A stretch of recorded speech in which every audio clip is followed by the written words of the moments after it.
Всем привет! Добро пожаловать на мой канал. Меня зовут Анастасия Семьина, и сегодня мой гость Артем Назаров. Привет, Артем!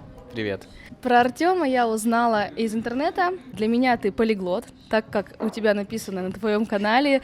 Также я смотрела передачу на канале «Наука», правильно? «Наука 2.0». Передача называлась «Сверхспособности. Полиглоты». Здравствуйте, меня зовут Артем Назаров. Здравствуй, Артем. А у нас сегодня в гостях замечательная компания. Здравствуйте всем, привет. Я не знаю, о чем они тебя будут спрашивать, но тебе придется ответить на все их вопросы. Хорошо, я постараюсь. А сейчас, когда мы с тобой встретились, мне очень хочется задать тебе вопросы. В первую очередь о том, с чего все началось, с чего началась такая любовь к языкам. Из какого языка это началось? Любовь к языкам началась с итальянского и с моего путешествия в Италию. Это было в 2013 году. Мы с семьей поехали в несколько европейских стран, и больше всех мне понравилась Италия. По приезду домой я сразу же взял самоучитель по итальянскому, начал изучать, никаких репетиторов. И в конечном счете я еще смотрел видео на ютубе полиглотов, то есть они говорили о том, как нужно изучать языки. Я применял сразу же эти техники, и вот так выработал свой метод изучения языка. Через 10 месяцев я уже говорил по-итальянски, понял, что изучать языки можно легко и в удовольствие.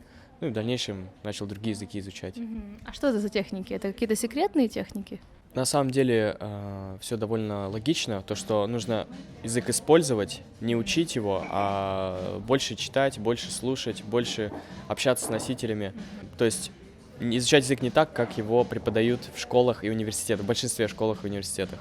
То есть как ты был уверен, что твое произношение правильно? Кто-то проверял тебя из носителей уже вот сразу в течение первого месяца, когда ты брал новый язык для изучения? Или ты сам был уверен в своем произношении, например? На самом деле с итальянским возникли проблемы с произношением, потому что я использовал материалы без аудио. И я читал тоже какие-то рассказы, в которых не было аудио. И потом мне пришлось переучивать произношение. Но потом, когда я уже начал изучать французский, я понял, что нет, надо сразу же работать над произношением. Я нашел подкасты с текстом, переводил тексты, и на следующий день слушал подкасты. И повторял за аудио. Вот так я работаю. То есть я всегда с первого дня работаю над произношением. После итальянского какие языки появились? После итальянского французский, испанский, португальский, немецкий, который я до сих пор еще учу, греческий и тайский сейчас. Да, в Инстаграме я видела, что сейчас ты активно изучаешь тайский язык. Я так понимаю, ты уделяешь каждый день какое-то конкретное количество минут на изучение языка. Да. Ключевой момент — это заниматься по чуть-чуть каждый день и не останавливаться. То есть в тайском моя задача довольно проста. Я без стресса просто потихоньку, помаленьку занимаюсь тайским. А все остальные языки, во время того, как ты изучаешь, например, тайский, все остальные языки ты тоже как-то поддерживаешь? Или ты уже не должен сейчас постоянно практиковать, чтобы не забыть? Языки настолько стали моим образом жизни, что мне даже не приходится задумываться об этом. То есть я преподаю, допустим, английский и французский, у меня есть итальянцы друзья, потом португальский я могу посмотреть какое-то видео, послушать подкаст. Испанский тоже у меня есть знакомые из Испании, из Латинской Америки. Поэтому, с немецким, конечно, трудно, потому что нет ничего такого естественного. То есть нет друзей, нет какого-то интереса огромного к языку, поэтому до сих пор его изучаю. А в целом, то есть я просто живу через эти языки. Жить через языки. Я думаю, в этом и есть секрет того, что когда человек изучает их через себя, пропуская через себя и живя на них. Но все же, какой ты бы дал совет людям, которые люди хотят изучать язык, у них даже иногда есть такая четкая потребность, потому что они живут в этой стране, но у них медленно идет прогресс, и они не находят мотивации или, может быть, даже силы воли у них мало, чтобы заниматься каждый день. Как это сделать так, чтобы получалось удовольствие? Есть ли какой-то у тебя совет?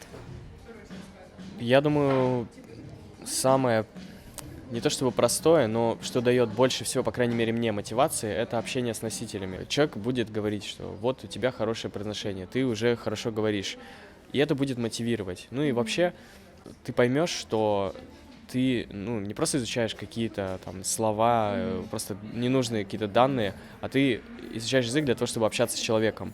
То есть это уже вовлекается, ну, какие-то эмоции. Многие люди, у которых не получается, они, ну, говорить, например, на языке, они никогда не общались с носителями. Но все-таки это когда ты уже можешь говорить. А на начальных этапах?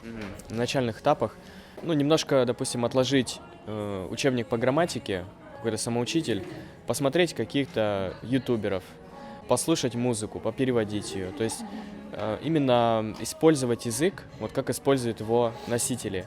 То есть не подходить к языку как к какому-то предмету, а как к какой-то возможности узнать новую культуру. Ну, вот, например, я бразильский, португальский, когда изучал, я очень много музыки переслушал, общался с бразильцами, слушал подкаст. Вот, и, конечно, это очень интересно. Вот испанский, когда изучал, общался с колумбийцами с самого начала, по сути. Поэтому вот там эмоции, вот где есть люди, где есть, не знаю, культура, какая-то новая информация. Один мой друг тоже любит изучать языки, и он изучает русский, и изучал его сам, тоже при помощи каких-то подкастов, фильмов, сериалов. Он сказал, что нужно создать эмоциональную связь с языком. И тогда тоже будет изучение более приятным, что ли. Да. И я с ним тоже согласна, и вот ты сейчас подтвердил его мысль. Есть ли у тебя любимый язык? Очень сложный вопрос, потому что каждый раз любимый язык меняется.